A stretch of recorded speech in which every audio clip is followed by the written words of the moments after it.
Today is Wednesday, April 22nd. I am your guest host, Wendy Steinberg, and for those of you who don't know me, I'm Vice President of Communications at the Hebrew Home, and my job is to share all the wonderful stories about what we do and who you are to the world. And I've had the great pleasure to get to know many of you, and you have all been such great sports for photo shoots, for media interviews. It's really amazing how you've welcomed me into your lives, and I really am so grateful and really appreciate getting to know each of you, and you are all near and dear to my heart. I'm going to start each show with something about me. It could be a photo, it could be a quote, it could be an object. And on this first broadcast, I thought of no better way to tell about me, but to share who my family is. And this is a picture of my family from a few years ago.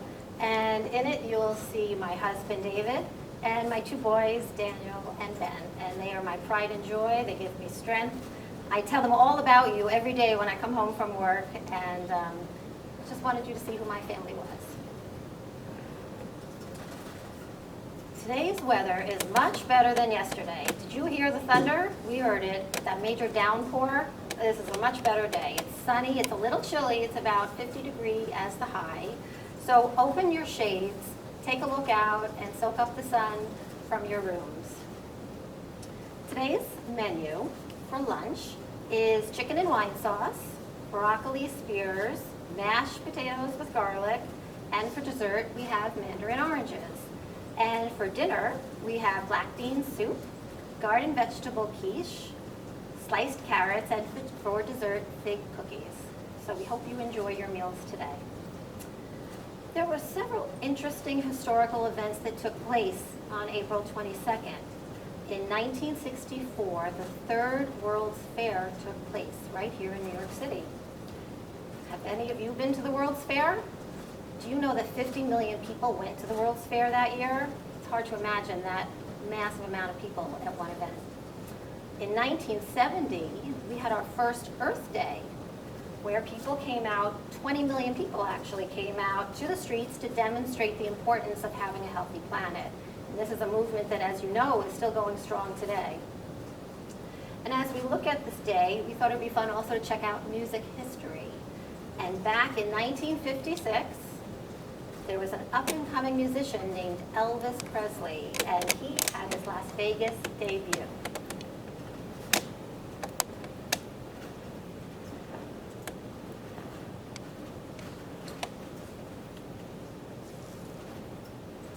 Here is America's foremost waiter, but he may be tomorrow's Metro D. So let's welcome, from amongst yourselves, Lucky Jackson.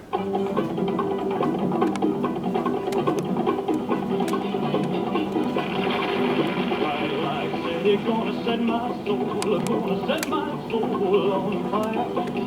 Got a whole lot of money that's ready to burn, so get those stakes up higher. There's 1,000 pretty women waiting out there. They're all living the devil may care, and I'm just a devil with no despair. So viva Las Vegas, viva Las Vegas. How I wish that there were more than 24 hours in the day. Even if there were 40 more, I wouldn't sleep a minute away. Oh, there's blackjack and poker and the roulette wheel, a fortune won and lost on every deal. All you need is a heart and a girl steal. Viva Las Vegas! Viva Las Vegas! Viva Las Vegas, with your neon flashing and your wild bandits crashing, all those holes down the drain. Viva Las Vegas, turning day into nighttime, turning night into daytime. If you see it once, never be the same again. The people who run, I'm gonna have me some money. It cost me my very last dime.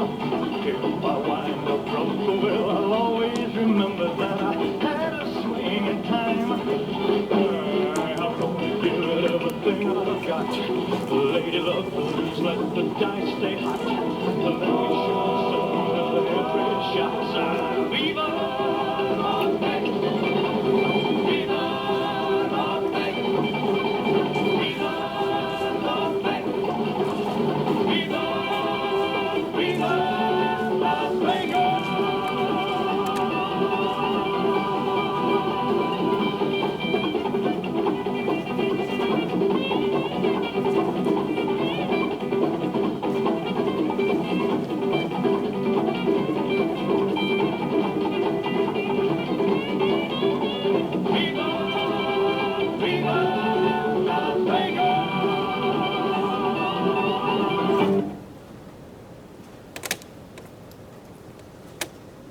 Wasn't that great?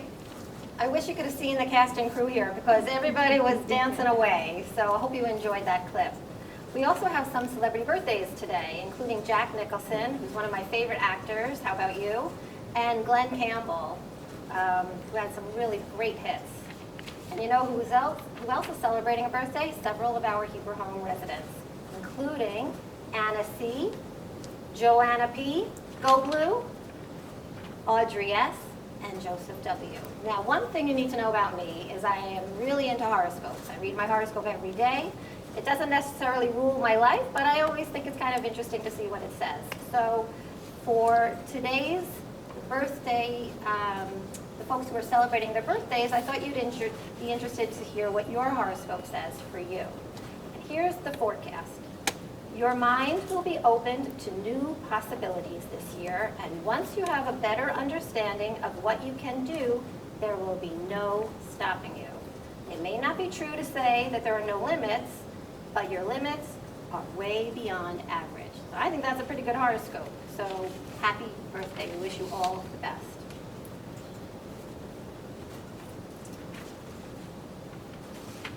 Today's guest is someone you may have heard of, Daniel Reingold, our president and CEO. He grew up at the Hebrew Home. You may know this also, that his dad, Jacob, was executive vice president of the Hebrew Home from 1958 to 1995. And Dan has been at the helm since 1996. And he's continuing in his father's legacy. So please join me in a warm welcome for Dan Reingold. Hi, Wendy. Thank you. Hello, Dan. One minor correction. I've actually been here since 1990. Oh, my. Yeah. I stand so corrected. I'm celebrating my 30th anniversary at the Hebrew Home on July 1st. Wow. Well, happy anniversary. Thank you. So, you know, the audience knows what a little bit about your role here as a president and CEO, but I thought it would be fun today to talk about your personal side.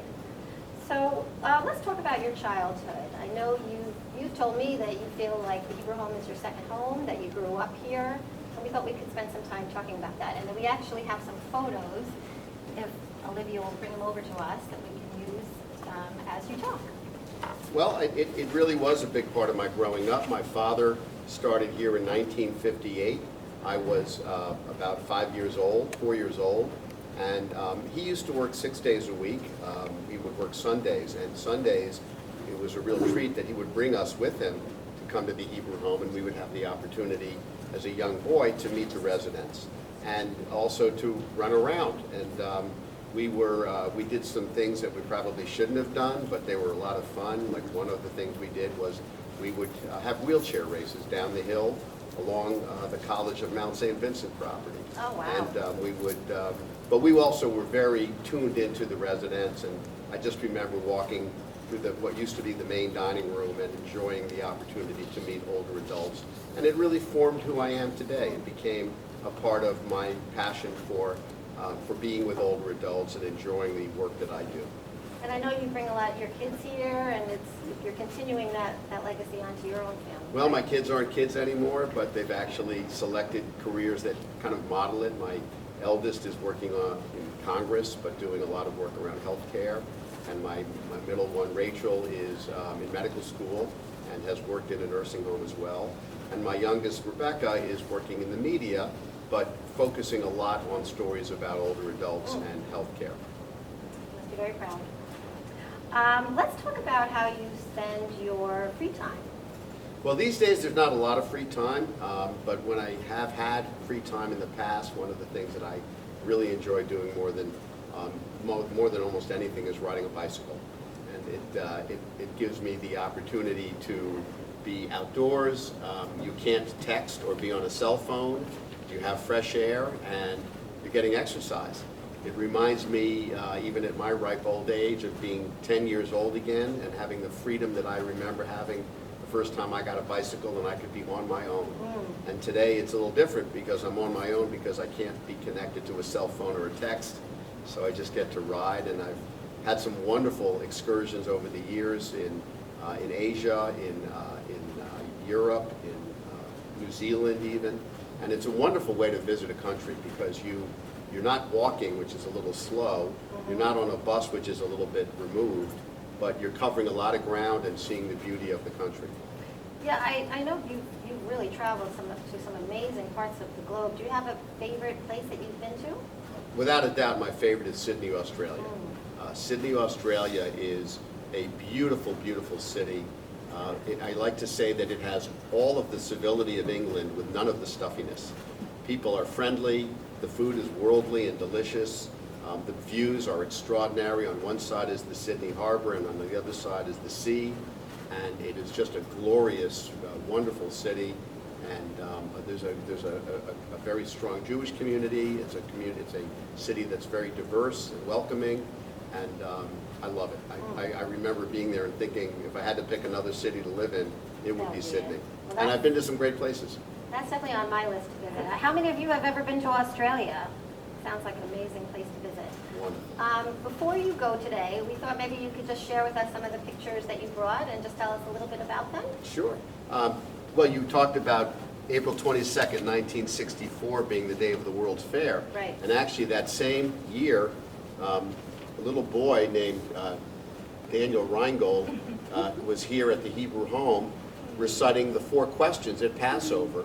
And it was in the Daily News. It was my first foray into media, and kind of got the bug. And fortunately, Wendy's been great about keeping me in the media at times. Sometimes don't always want to be. But in this case, I was reciting the 4 questions to a resident whose name was Bernard Morris. And the headline was Wisdom of the Ages. And what it showed was a 10-year-old Danny Reingold telling the 4 questions to a 102-year-old Bernard Morris. And it was just a wonderful moment for me. I actually remember it vividly. It took place in what is now the small chapel, which at that time was the staff cafeteria. And we set it up, and they took pictures, and it made it into the newspapers, except for one thing. They used my brother's name instead of mine, and they used Joel Reingold instead of Dan Reingold. But we all got kind of used to getting confused. So it was a great moment of talking to a man who was 92 years older than I was. Great, and I know you brought this picture, which is Yeah. an amazing photo. Tell And our audience about this. This is actually also took place in 1964. This was in September of 1964, and this is a photograph of my father, Jacob Reingold, on the what would be the right, talking to then Senator Robert F. Kennedy, who was visiting the Hebrew Home. And he was running he was the Attorney General at the time, and he was running for the New York Senate, and he came to make a campaign appearance just as we had Bill Clinton. And this, you can't really see it, but down at the very bottom of the photograph, there's the top of the head of a little boy, and that little boy is me. And it was, again, a moment that I will always remember. I remember this is a picture of him coming in the South Gate, near the Retreat House property, and walking through. You see his security guards behind him. Obviously, the security was tight because his brother had been assassinated. And it was just a historic moment, and it continued my real love affair with the Kennedys and their love affair with the Hebrew Home, culminating in Teddy Kennedy's visit to the Hebrew Home 4 times. This was just a great momentous opportunity and historic opportunity of one of the great leaders. I always wondered to myself what would have happened had he not been assassinated. He probably would have been elected president, and the entire course of history would have changed. Wow, that's amazing. Thank you so much for bringing those today. Before we say goodbye, I have 3 questions for you. And viewers, these are going to be the same questions I ask at the conclusion of my guest interviews each Wednesday. What is your favorite food? Ultimately, I think, and I'm sorry to say this to someone I know is a vegetarian, but I have a real weakness for great barbecue. Okay. And although I've cut way back on my red meat, the one time I will sin is when there's great barbecue. And I have to tell you, I have been all over the greatest barbecue capitals in the world: Austin, Memphis, Nashville. Right. And I am pleased to report that the absolute best barbecue brisket in the world is the Hebrew Homes. I bet our viewers would agree with that. Who is a memorable celebrity who you met, and who is a celebrity who you would like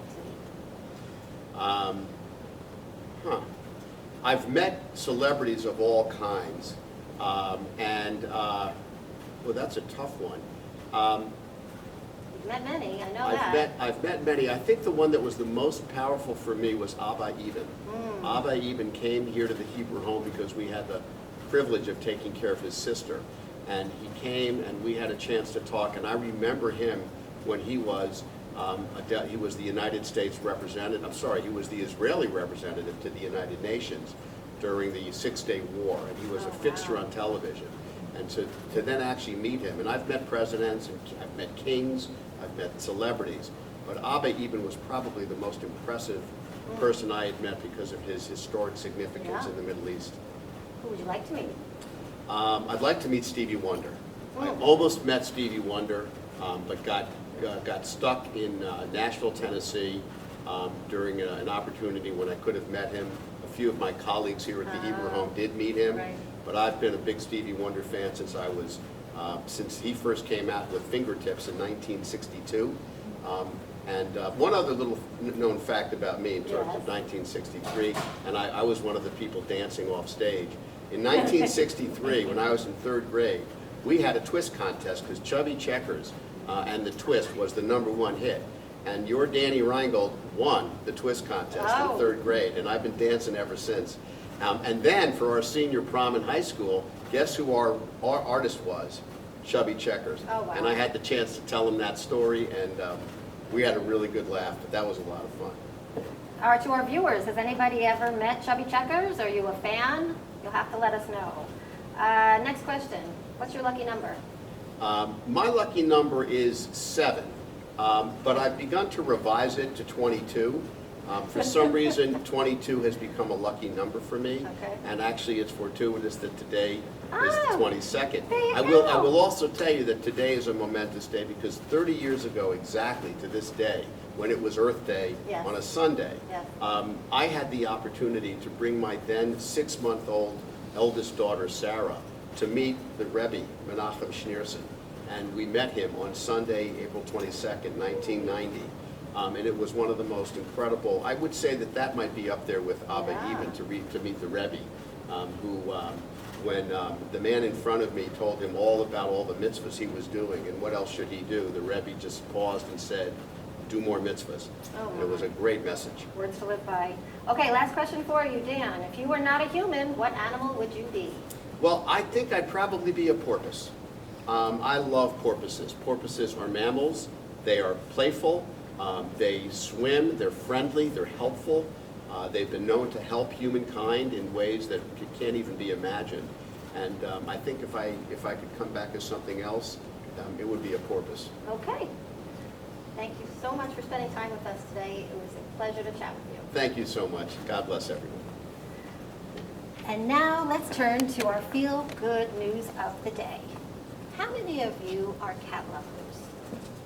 We have one of our Hebrew home robotic cats here to join me for this story, which I felt was only appropriate. I'm sure you guys have seen this on your neighborhoods.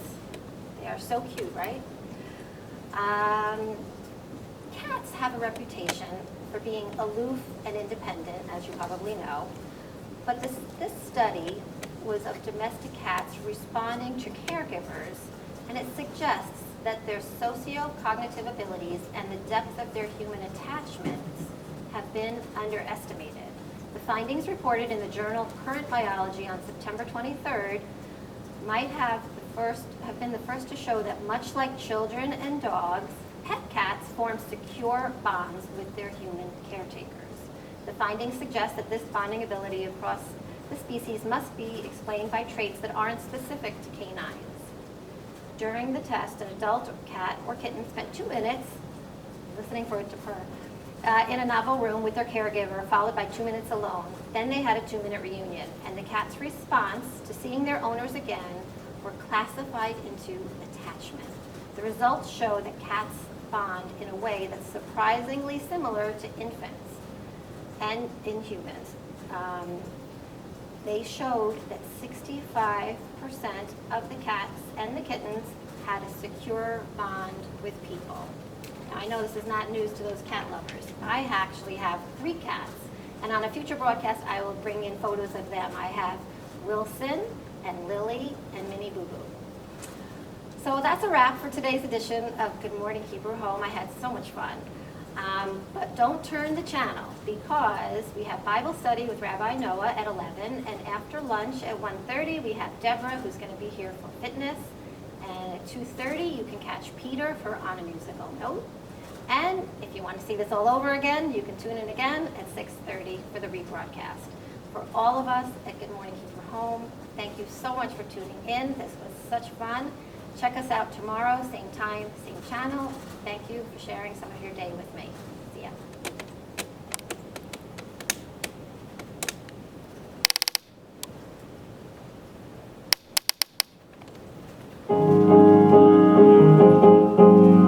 Hebrew home, good morning, Hebrew home.